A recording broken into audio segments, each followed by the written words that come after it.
About 3 years ago, as we're filming in May of 2020, President Trump basically signed an executive order declaring an emergency around the national grid. And this happened after a transformer, one of these large high voltage transformers in the grid of Chinese manufacturer, was basically inspected, by our authorities. From what I understand, the results of that inspection are classified, but this grid emergency ensued. Tell me what happened and how this whole realization that we've had since then has progressed.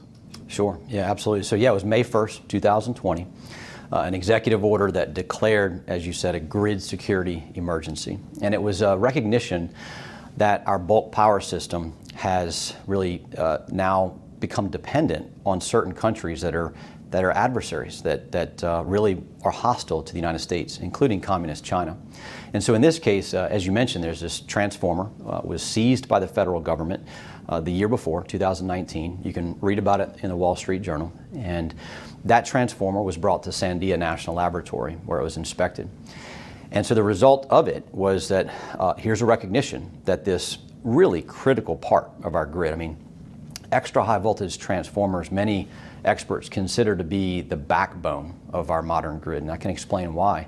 But that if this device that we depend on for the lifeblood of our modern civilization was able to be manipulated, if it was able to be turned off, then that could be extremely problematic for us. And that's something that the communist Chinese, that they understand about our society, our dependence on electricity. And so it's a very worrisome vector of attack that the Trump administration recognized, that they tried through executive order to address. And unfortunately, on the first day of the current Biden administration, that executive order was suspended. And so our nation's imported about another 100 transformers from China in the ensuing period. We're now somewhere around 400 in the U.S. grid. And I just want to get you to tell me the scale of these things. Like, even so, I watched the documentary Grid Down, Power Up recently, which you featured as an expert in, and they talk a little bit about how to actually move these things around and get them installed. This is a bit of an issue in itself, and just trying to imagine what that would look like without power. That's right. Yeah. So we talk about the grid, right? When we say the grid, we're talking about the whole system that generates electricity, transmits it, and distributes it, right? And so in order to transmit that electricity, normally it's over long distances. You think about the power plants that produce our power, they're not right next to the population centers. And so these extra high voltage transformers are needed to step up the voltage and then to bring it back down, right? And it's that high voltage that allows it to travel those long distances.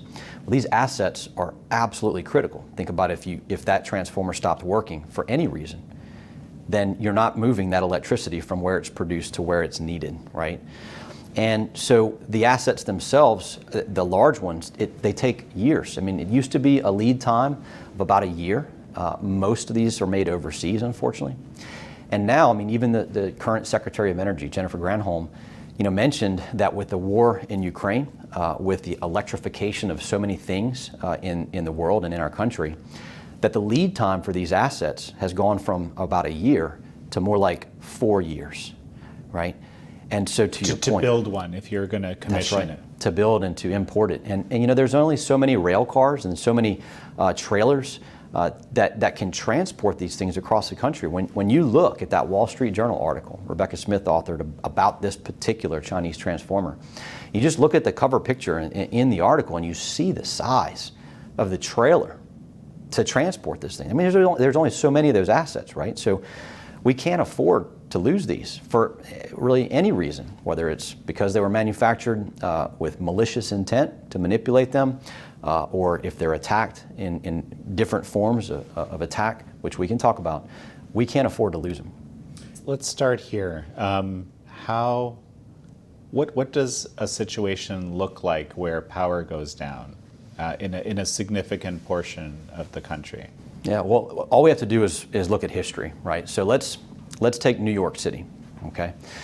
So 1977, there was a 24-hour blackout in New York City. It was a natural form of electromagnetic pulse, EMP. It was a lightning strike. So a lightning strike hit a substation in New Jersey. It caused a blackout in New York City. In a 24-hour period, there were more than 4,500 arrests of people who were looting, more than 550 police officers injured in the line of duty, and over $300 million worth of damage in that city in 24 hours. So you think about society and our dependence on electricity. I mean, within hours, the water stops flowing. I mean, if in an urban environment, right, it takes electricity to pump that water. So if you're in an urban environment, you lose water right away. Over time, you lose the ability to process wastewater, right? Refrigeration is so critical to our food system, right? There's a very significant nexus between food security and national security. And food security depends on electricity. So every single way that you look at it, modern society is not prepared to live without electricity.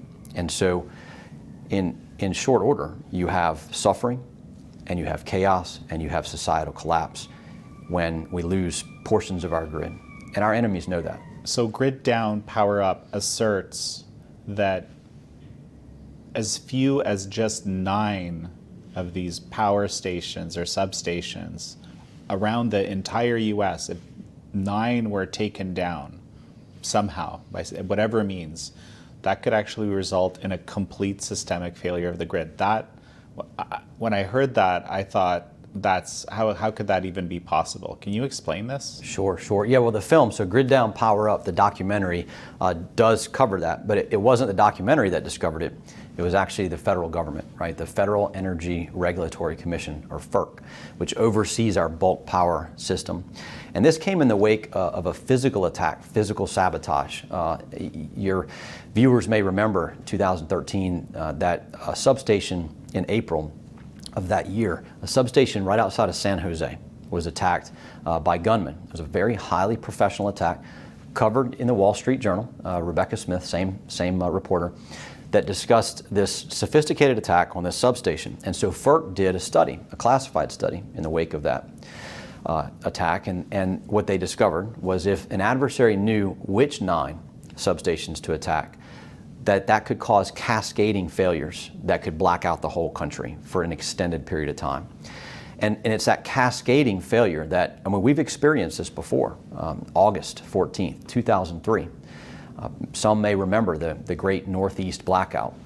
That was a cascading failure from a tree branch in Ohio striking the transmission line, right? A single point of failure caused a cascading blackout that resulted in 55 million customers losing power, some for up to 2 weeks, right? So whether it's Mother Nature or whether it's an adversary, it is a system that can be taken down if it's not properly protected.